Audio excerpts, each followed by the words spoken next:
تیرا کلام رہے گا قائم پہاڑ جب نہ رہے خدایا، تیرے منہ کی ایک بات بھی ٹلے گی نہ چاہے کچھ بھی ہو، تیری مان دیے ہے زندہ سونے سے بھی قیمتی، میرا دل یہ دے گواہی ہے یہ کتاب عظیم، نازل کرے اپنا کلام شکستہ دلوں کو سکون ملے، تاریکی دور ہو میری راہیں روشن کر، دل اپنا کلام کثرت سے اے خدا بدل دے، رہائی دے کثرت سے پھل ملا، کلام رہے گا قائم پہاڑ جب نہ رہے خدایا، تیرے منہ کی ایک بات بھی ٹلے گی نہ چاہے کچھ بھی ہو۔ عزیز ناظرین، میں ایاد ظریف آپ تمام دیکھنے والوں کو ہمارے روز کے بائبلی مطالعاتی پروگرام کی نئی قسط میں خوش آمدید کہتا ہوں۔ اس پروگرام میں ہم بائبل مقدس کی تمام کتابوں کا تفصیلی مطالعہ پیش کر رہے ہیں، اور آج کے پروگرام میں ہم دوسرے سیموئیل کے 4 باب اور پھر 5 باب کا مطالعہ کریں گے۔ لیکن سب سے پہلے میں خدا کے خادمین کو خوش آمدید کہنا چاہوں گا۔ ڈاکٹر فیاض خوش آمدید۔ شکریہ بھائی۔ ڈاکٹر محیب خوش آمدید۔ بہت شکریہ۔ اور ساتھ ہی اسٹوڈیو میں آئے ہمارے دیگر مہمانوں کو بھی خوش آمدید۔ ڈاکٹر محیب، جب ہم 4 باب کی طرف بڑھتے ہیں تو ہم ساؤل کے بیٹے اشبوشت کے قتل کا واقعہ دیکھتے ہیں، اور ایک نئے نام اور ایک نئے کردار کا ظاہر ہونا جو کہ مفیبوست ہے۔ ہمیں اس کے بارے میں کچھ بتائیے، مفیبوست کون تھا؟ مفیبوست یونتن کا بیٹا تھا اور وہ ساؤل کے قتل کے بعد وارث تھا، یا تخت کا ایک قانونی وارث تھا، اور وہ داؤد کے لیے خطرے کو پیش کرتا ہے کہ وہ اس سے بدلہ لے گا حکومت کی وسعت، وراثت کے ذریعے۔ لیکن مفیبوست یونتن کا بیٹا تھا اور داؤد یونتن سے پیار کرتا تھا، اس لیے اس کا یہ سوچنا ناممکن تھا کہ یہ مفیبوست کو نقصان پہنچانے کے لیے سوچے، یعنی انبیر کی موت کے بعد۔ ساؤل کا بیٹا اشبوست، جس نے اسرائیل سے زیادہ تر قبائل پر حکومت کی تھی، اس کا حوالہ کم ہو گیا کیونکہ اس کا کردار کمزور تھا، وہ مرد جنگ نہیں تھا، اور وہ محسوس کرتا تھا کہ داؤد ہی حکومت کرے، اور وہ پہلے ہی سب کچھ ہار چکا تھا، اس لیے اس نے خود کو محدود اور علیحدہ جگہ رکھا، اور اس کے 2 نوکر تھے، بنا اور ریکاب۔ یہ انبیر اور مفیبوست کی طرح تھے، لیکن جب انہوں نے جان لیا کہ داؤد ہی حکومت کرے گا تو انہوں نے سوچا کہ اشبوشت سے جان چھڑا لی جائے، اس لیے وہ اس کے گھر میں داخل ہوئے جب وہ سو رہا تھا، اور اسے مار کر سر کاٹ دیا اور داؤد کے پاس اس کا سر لائے، داؤد کو چاپلوسی کے لیے۔ داؤد کی چاپلوسی کے لیے؟ بالکل، چاپلوسی کے لیے۔ ان کا خیال تھا کہ داؤد اس کام سے بہت خوش ہوگا، لیکن داؤد نے ان کو بہت زیادہ ملامت کی اور اس نے ان کو قتل کروایا اور لٹکا دیا، کیونکہ انہوں نے بادشاہ کو اس کے گھر میں ہی گھس کر بستر پر مارا۔ انہوں نے بہت ہولناک جرم کیا تھا جس کی ان کو یہ سزا ملی۔ اگر ہم ان 2 اشخاص سے عملی سبق حاصل کرنا چاہتے ہیں جنہوں نے اشبوشت کو قتل کیا، جو داؤد کی طرف ہو گئے جب انہوں نے دیکھا کہ داؤد ہی بادشاہی کرے گا، یہ بات ہمیں کیا سکھاتی ہے؟ چاپلوسی اور بدلے سے انکار۔ داؤد کبھی بھی بدلہ لینے والا نہیں تھا، اس نے ساؤل سے یا ساؤل کی اولاد سے کوئی بدلہ نہ دیا، اس نے انبیر سے کوئی بدلہ نہ لیا جو کہ ساؤل کی فوج کا سردار تھا، بلکہ اس نے خود کو مسلسل اس کے تابع کیا، جو کہ ہمیشہ راست فیصلے کرتا، اور یہی بات ہم سب کے لیے درست ہے۔ یقیناً اصول پر قائم رہتے ہوئے، نہ کہ حالات کے بدلنے کے ساتھ اصول بدلنا۔ بالکل، یہ قیمت ہے اعلیٰ سطح پر جانے کی۔ میں اپنے نظریے کو بدل دوں، اور اس لیے کہ وہ ایک گروہ جیت رہا ہے۔ موجودہ دور میں ہم ایسا بہت دیکھتے ہیں، جب بادشاہ آتا ہے تو سب اس کے ساتھ جاتے ہیں، لیکن اسے اکیلا چھوڑنے کے بعد یا جب وہ اپنی جگہ چھوڑ دیتا ہے اور کوئی اور آ جاتا ہے تو وہ اس کی خامیاں گنواتے ہیں اور نئے شخص کے ساتھ ہو جاتے ہیں۔ تبدیلی۔ جی بالکل ٹھیک کہا۔ ڈاکٹر فیاض، 5ویں باب میں داؤد کی زندگی میں ایک اچھا واقعہ ہے۔ لکھا ہے، تب اسرائیل کے سب قبیلے حبرون میں داؤد کے پاس آ کر کہنے لگے، دیکھ ہم تیری ہڈی اور تیرا گوشت ہیں، اور گزرے زمانے میں جب ساؤل ہمارا بادشاہ تھا تو ہی اسرائیلیوں کو لے جایا اور لے آیا کرتا تھا، اور خداوند نے تجھ سے کہا کہ تو میرے اسرائیلی لوگوں کی غلہ بانی کرے گا اور تو اسرائیل کا سردار ہوگا۔ غرض اسرائیل کے سب بزرگ حبرون میں بادشاہ کے پاس آئے، اور داؤد بادشاہ نے حبرون میں ان کے ساتھ خداوند کے حضور عہد باندھا، اور انہوں نے داؤد کو مسا کر کے اسرائیل کا بادشاہ بنایا۔ باب کے شروع میں کہا گیا تھا کہ اسرائیل کے تمام قبیلوں نے داؤد کو بادشاہ تسلیم کیا۔ آپ اس بات میں کیا دیکھتے ہیں عارضی طور پر داؤد کی زندگی میں، اور نبوتی طور پر یہ کس کی طرف اشارہ ہے؟ دراصل یہ ایک نیا دور تھا، نہ صرف داؤد کی زندگی میں بلکہ خدا کے لوگوں کی زندگی میں بھی، جب داؤد کو بادشاہ ہونے کے لیے مسا کیا گیا۔ داؤد نے حبرون میں 7 سال اور 6 مہینے سلطنت کی، اور پھر اس نے 33 سال یروشلم پر حکومت کی، اور تمام قبیلے اسے بادشاہ کے طور پر مسا کرنے آئے، اور پھر وہ 40 برس تک سلطنت کرتا رہا۔ میں کہوں گا کہ 40 کا عدد بہت اہم عدد ہے، اور یہ خدا کے کلام میں مکمل آزمائش کا عدد ہے۔ اور داؤد کی سلطنت خداوند یسوع مسیح کی بادشاہی جو کہ پوری دنیا پر ہوگی، اس کی طرف اشارہ کرتا ہے، اور خاص طور پر وہ اپنے پرانے لوگوں پر حکومت کرے گا، اور یہ ثابت ہو جائے گا کہ یہ سلطنت راستی اور امن کی سلطنت ہوگی۔ لیکن ابتدائی آیات میں کچھ الفاظ ایسے ہیں جو ہماری توجہ اس طرف دلاتے ہیں کہ یہ خداوند یسوع مسیح کی علامت اور تشبیہ ہے۔ مثلاً قبیلوں نے کہا، دیکھ ہم تیری ہڈی اور تیرا گوشت ہیں، اور یہ بات ہمیں مسیح اور کلیسیا کے درمیان تعلق کی یاد دلاتی ہے، کیونکہ ہم اس کے بدن کے اعضاء ہیں۔ لیکن نہ صرف یہ، انہوں نے چند اور اصطلاحات استعمال کیں جو کہ ہمیں سوچنے پر مجبور کرتی ہیں کہ یہ خداوند یسوع مسیح کے بارے میں ہے۔ انہوں نے کہا، تو ہی اسرائیلیوں کو لے جایا اور لے آیا کرتا تھا، اور خداوند نے تجھ سے کہا کہ تو اسرائیلی لوگوں کی گلہ بانی کرے گا، اور تو اسرائیل کا سردار ہوگا، اور انہوں نے داؤد بادشاہ کو مسا کیا۔ یہ ہمیں داؤد کی یاد دلاتی ہیں، اور واقعی وہ ایک چرواہا تھا، اور ساؤل کے دنوں میں وہ ان کی رہنمائی کرتا تھا۔ لیکن یہ اظہار بیان حیران کن طور پر مسیح پر لاگو ہوتا ہے، جو کہ چرواہا ہے، اور وہ ایک سردار ہے، اور وہ ایک دن بادشاہی کرے گا۔ صحیح، یعنی بات یسوع کی طرف اشارہ کرتی ہے جو کہ مستقبل میں تمام روئے زمین کا بادشاہ ہوگا۔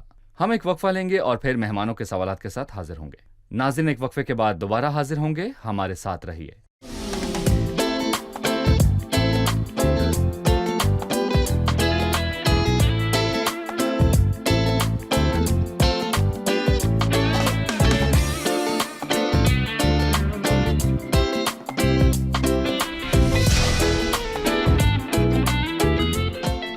خوش آمدید۔ آئیے بڑھتے ہیں مہمانوں کی جانب اور جانتے ہیں ان کا سوال۔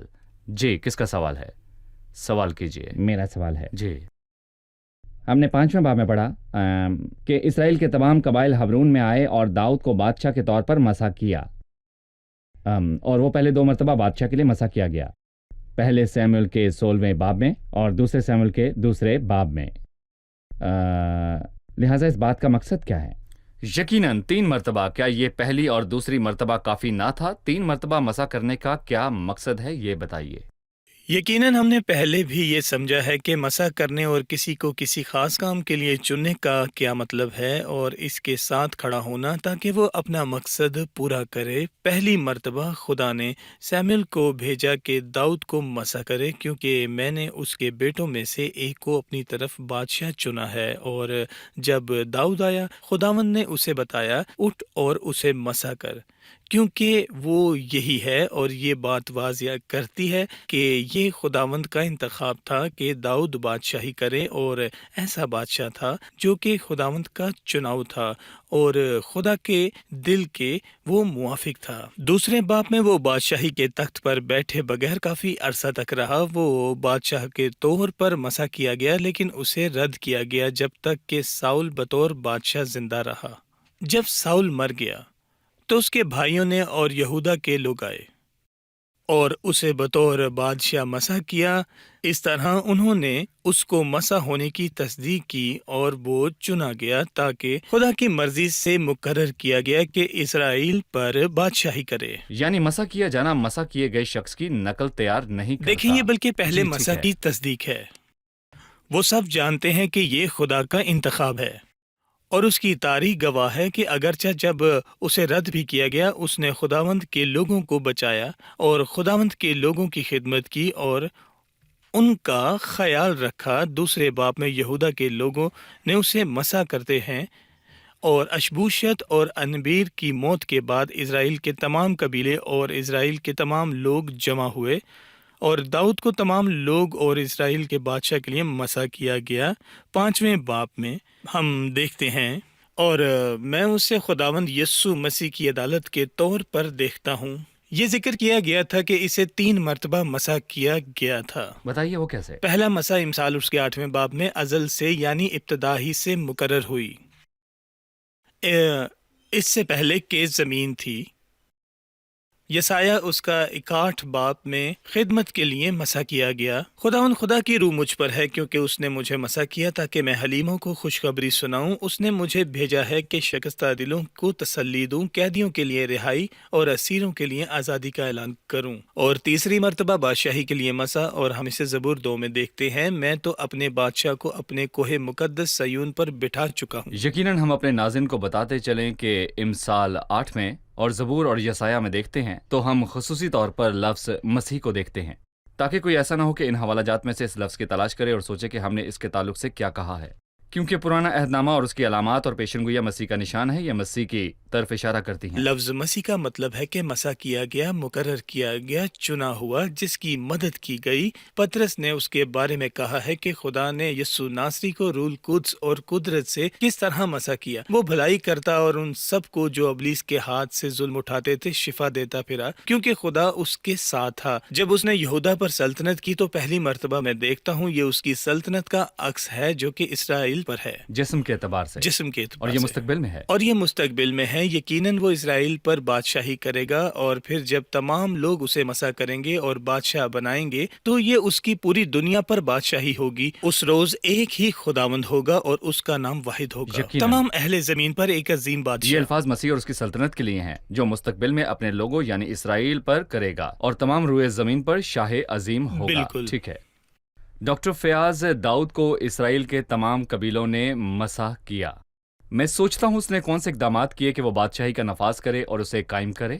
پہلا قدم یہ تھا کہ حبرون کی جگہ وہ مالک کے لیے مناسب دارالخلافہ کا انتخاب کرے، اور اس لیے وہ اپنی آنکھیں یروشلم کی طرف لگاتا ہے۔ اور یہ ابراہم کے دنوں سے خدا کے لوگوں کے لیے ایک تاریخی اور ایک اہم جگہ رہی ہے، اور اس وقت یروشلم یبوسیوں کے ہاتھ میں تھا جو کہ اس شہر کے اصل باشندے تھے، اور انہوں نے اسے فتح کیا، اور اس وقت یروشلم کا نام سیہون تھا۔ اور دراصل سیون نام یروشلم کے لیے ایک نبوتی نام تھا، لیکن سیون 2 اہم چیزوں سے تعلق رکھتا تھا۔ پہلی چیز، اس کا تعلق حکومت سے تھا۔ میں تو اپنے بادشاہ کو اپنے کوہ مقدس سیون پر بٹھا چکا ہوں، اور جو نام حکومت سے جڑا تھا وہ سیون تھا، اور اس کے علاوہ اس کا تعلق فضل سے بھی ہے۔ اور عبرانیوں کے 12ویں باب سے ہم سمجھتے ہیں، بلکہ تم سیون کے پہاڑ اور زندہ خدا کے شہر یعنی آسمانی یروشلم کے پاس آئے ہو، یعنی سیون کا تعلق حکومت سے ہے، اور اس کا تعلق فضل سے بھی ہے، اور یہ داؤد کے دارالسلطنت کے لیے بہت مناسب جگہ تھی۔ اور یہ پہلی مرتبہ تھا کہ لفظ سیون کا اس تعلق سے استعمال کیا گیا۔ جی، داؤد اور دارالسلطنت کو پوری بائبل تبدیل مقدس کرتا میں ہے۔ پہلی مرتبہ لفظ سیون کا ذکر نظر آتا ہے۔ جی ٹھیک ہے۔ ڈاکٹر محیب، داؤد کے اعتراف کے بادشاہ جان گئے اور انہوں نے اسے تحائف اور مبارکباد بھیجی۔ ان میں سے ایک سور کا بادشاہ ہیرام تھا۔ لہٰذا میں 11ویں آیت سے پڑھوں گا۔ اور سور کے بادشاہ ہیرام نے ایلچیوں کو اور دیودار کی لکڑیوں اور بڑھئیوں اور معماروں کو داؤد کے پاس بھیجا، اور انہوں نے داؤد کے لیے ایک محل بنایا۔ اور داؤد کو یقین ہوا کہ خداوند نے اسے اسرائیل کا بادشاہ بنا کر قیام بخشا، اور اس نے اس کی سلطنت کو اپنی قوم اسرائیل کی خاطر ممتاز کیا۔ پھر 13ویں آیت میں لکھا ہے، اور حبرون سے چلے آنے کے بعد داؤد نے یروشلم سے اور ہر میں رکھ لیں اور بیویاں کیں، اس حصے کے آخر میں جو کہ اس کی نسل کے تعلق سے ہے، جس کا مطلب ہے کہ اس کی سلطنت پھیلنے لگی اور اس نے بہت ساری بیویاں کیں۔ کیا خدا کے مطابق بہت سی بیویاں کرنے کا مطلب داؤد کے لیے فائدہ مند تھا یا اس کے لیے خطرے کی بات تھی؟ بلا شبہ داؤد کو سربلندی اور عزت ملی، جیسا کہ کلام میں اس کے تعلق سے لکھا ہوا ہے، اور اعتراف کے بادشاہ بھی اس کی تعریف کرنے لگے، جیسا کہ سور کے بادشاہ نے اظہار کیا۔ اس نے دیودار کی لکڑی بھیجی جو کہ داؤد بادشاہ کے محل کی تعمیر کے لیے ضروری تھی۔ انہوں نے اس کی عزت اور اس کا خوف رکھا، اور وہ اس بادشاہ کے ساتھ اچھے تعلقات قائم رکھنا چاہتے تھے، لیکن افسوس کہ جب وہ پرسکون ہو گیا تو یقیناً یہ اس کی زندگی کا کمزور پہلو تھا کہ اس نے بہت سی بیویاں کی، اور یہ بات اس کے لیے بہت سی مشکلات اور مسائل کا باعث بنی۔ جن دنوں میں اسے رد کیا گیا تھا تو تب بھی اس کے 7 عورتیں تھیں، یعنی ایزابل اور اخیونم، اور جب وہ حبرون میں سلطنت کرنے لگا تو اس نے مزید شادیاں کی اور اس کی اولاد پیدا ہوئی، اور جب وہ یروشلم گیا اور مزید شادیاں کی، اور اس کی بہت سی بیویاں تھیں حرم میں اور بچے تھے۔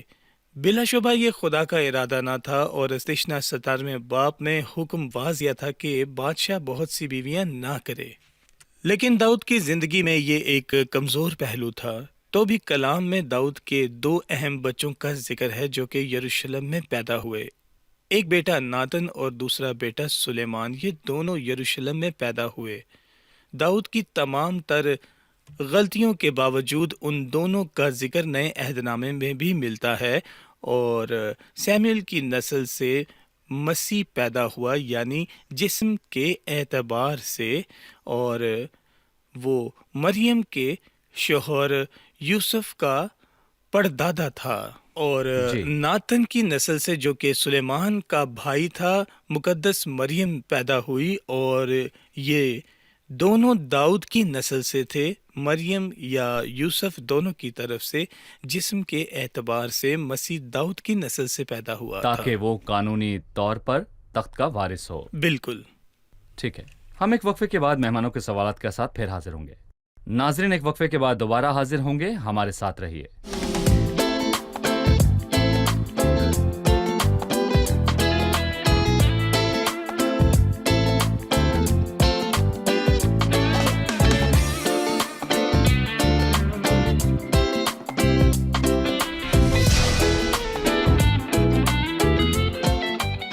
خوش آمدید۔ آئیے بڑھتے ہیں مہمانوں کی جانب اور جانتے ہیں ان کا سوال کیجیے۔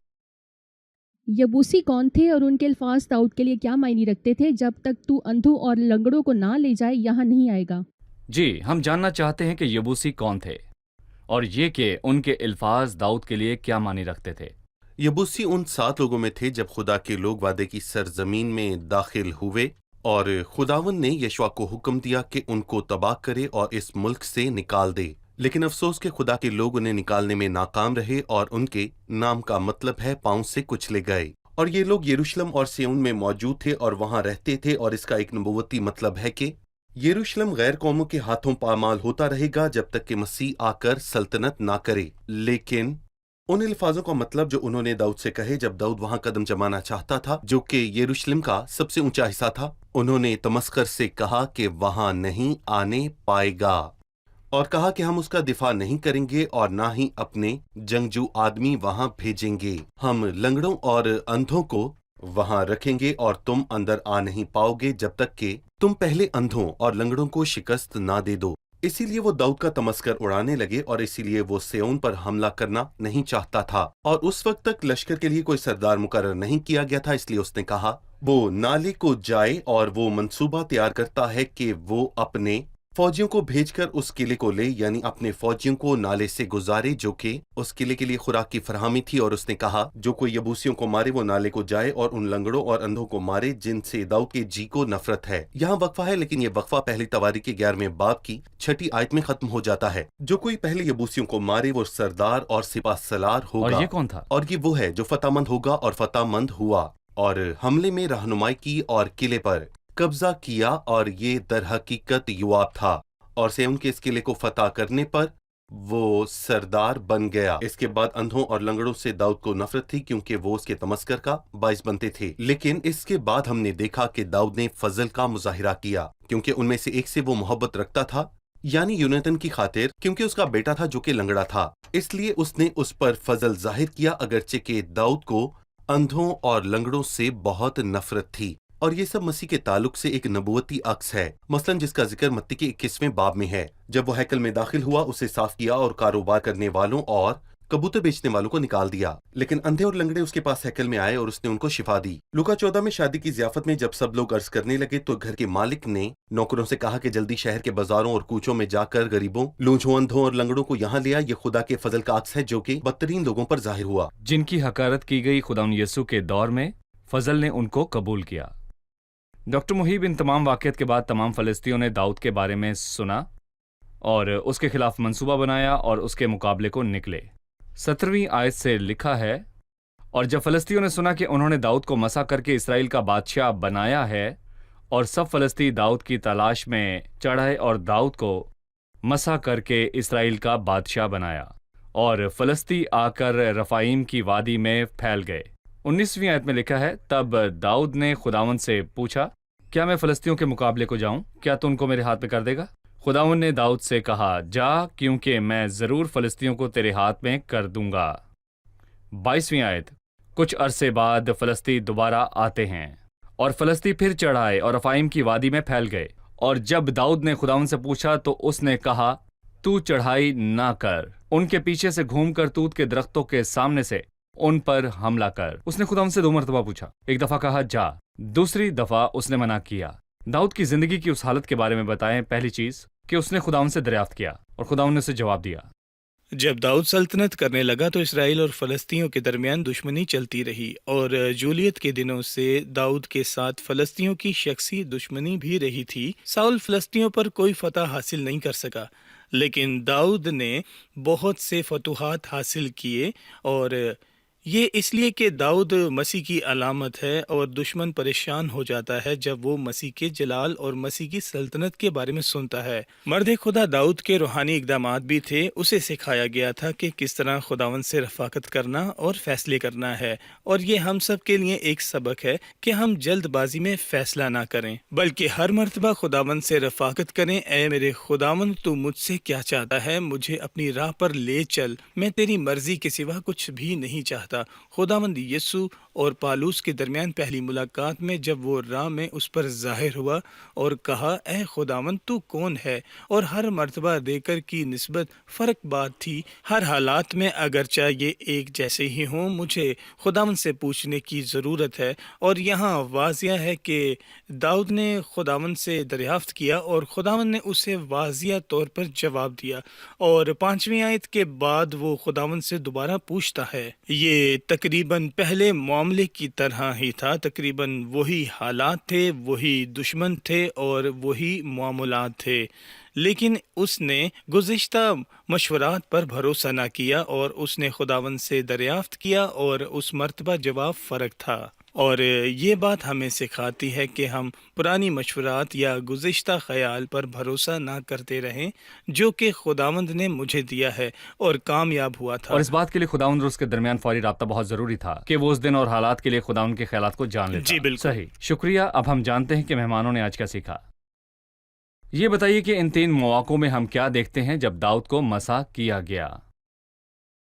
یا پہلے سیموئیل اس کے 16ویں باب میں ہے، جب سیموئیل نے خود مسح کیا، اور اس کا مطلب تھا کہ خداوند نے خود داؤد کو بادشاہ کے طور پر چنا ہے۔ اس کے بعد دوسرے سیموئیل اس کے 2 باب میں اسے مسح کیا گیا، لیکن صرف یہودا کے قبیلہ نے، جو کہ اس کے بھائی تھے، ساؤل کی موت کے بعد، کیونکہ وہ بادشاہ تھا، کیونکہ خداوند نے اسے مسح کیا تھا، لیکن ساؤل کے مرنے تک وہ تخت پر نہیں بیٹھا تھا۔ اس کے بعد دوسرے سیموئیل اس کے 5ویں باب میں اشبوست کی موت کے بعد تمام اسرائیل اس کے پاس آیا۔ داؤد نے اپنی سلطنت کو وسیع کیا اور قائم کیا۔ بتائیں کہ یہ بات صرف عارضی طور پر داؤد تک محدود تھی، یا کیا ان باتوں کا مزید کسی اور طرف بھی اشارہ تھا؟ اس کا ایک نبوتی پہلو بھی ہے، اور ہم نے یہ بھی سمجھا کہ یہ مسیح کی سلطنت کی علامت تھی، نہ صرف اس کے اپنے لوگوں کے لیے بلکہ پوری دنیا کے لیے۔ اور جو بات اس کی تصدیق کرتی ہے کہ دیکھ ہم تیری ہڈی اور تیرا گوشت ہیں، اور یہ الفاظ مسیح اور کلیسیا کے درمیان تعلق کے عکس کو پیش کرتے ہیں، تو یہ یسوع بطور بادشاہ اور چرواہے کا عکس ہے۔ جی، جب تک خداوند نہ آئے اور پوری دنیا پر سلطنت نہ کرے۔ تمام روئے زمین پر شاہ عظیم۔ آپ سب کا شکریہ۔ اگلے پروگرام میں آپ سے پھر ملاقات ہوگی۔ میں خادمین کا بھی شکریہ ادا کرتا ہوں۔ اگلی قسط میں ہم اپنے مطالعے کو جاری رکھیں گے۔ ناظرین، داؤد مرد غم تھا جس کا پیچھا کیا گیا، اگرچہ کہ اسے بادشاہ کے طور پر مسح کیا گیا تھا، لیکن سب نے اس کا پیچھا کیا، اور وقت آیا کہ جب وہ تخت پر بیٹھا اور سب پر بادشاہ ہونے کے لیے مسح کیا گیا۔ اور ہم جانتے ہیں کہ یہ خداوند یسوع مسیح کی علامت تھی جو کہ عظیم بادشاہ ہے، اور اگر لوگ اب اس کی حقارت کرتے ہیں اور اپنے دلوں میں اسے کوئی جگہ نہیں دیتے اور لوگوں کے سامنے یا اپنے طور پر اسے کچھ نہیں سمجھتے، لیکن ایک وقت آنے والا ہے جب خداوند یسوع مسیح بادشاہی کرے گا. وہ بطور بادشاہ زمین پر سلطنت کرے گا، تمام روئے زمین پر. لیکن سوال یہ ہے کہ جب خداوند یسوع مسیح اپنی بادشاہی میں آئے گا تو آپ کس گروہ کی جانب ہوں گے؟ کیا آپ کلیسیا میں ہوں گے جو مسیح کے ساتھ بادشاہی کرے گی، یا آپ ان لوگوں میں ہوں گے جو کہ اس کے سامنے کھڑے عدالت کا سامنا کریں گے؟ کیونکہ ایک دن بادشاہ اپنے تخت پر بیٹھے گا اور لوگوں کی عدالت کرے گا. کیا چیز فیصلہ کرے گی کہ آپ کس گروہ کا حصہ ہیں؟ اور وہ یہ ہے کہ مسیح کو قبول کریں. کیا آپ مسیح کو ایمان سے اپنی زندگی کا شخصی نجات دہندہ قبول کریں گے؟ اگر آپ مسیح کو قبول کرتے ہیں تو آپ اس کے بدن کا حصہ بن جائیں گے، مسیح کی دلہن، اور آپ مسیح کے ساتھ بادشاہی کریں گے. اگلے پروگرام میں آپ سے پھر ملاقات ہوگی. خدا آپ کو برکت دے.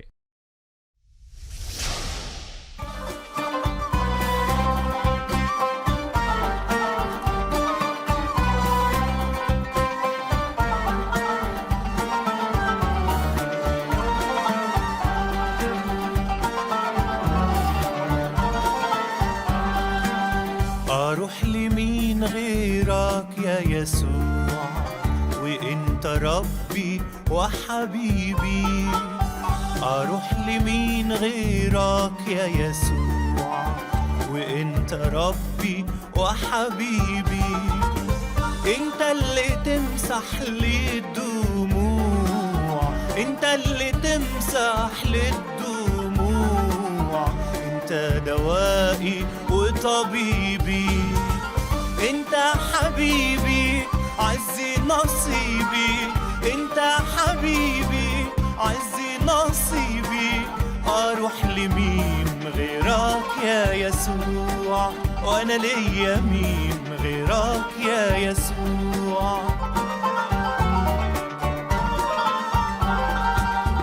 يجي لك العطشان ترويه، يجي لك اللي حزين تواسيه، يجي لك العطشان ترويه، يجي لك اللي حزين تواسيه. عندك دواء لجميع الناس، عندك دواء لجميع الناس، وكل من يطلب تعطيه. انت حبيبي عزي نصيبي، انت حبيبي عزي نصيبي. اروح لمين غيرك يا يسوع، وانا ليا مين غيرك يا يسوع؟ كم مرة أحسنت إلي، كم مرة ضمت جروحي، كم مرة أحسنت إلي، كم مرة ضمت جروحي. أنت قريب جدا ليا، أنت قريب جدا ليا، أنت حبيب قلبي وروحي. أنت حبيبي عزي نصيبي، أنت حبيبي عزي نصيبي. أروح لمين غيرك يا يسوع، وأنا ليا مين غيرك يا يسوع؟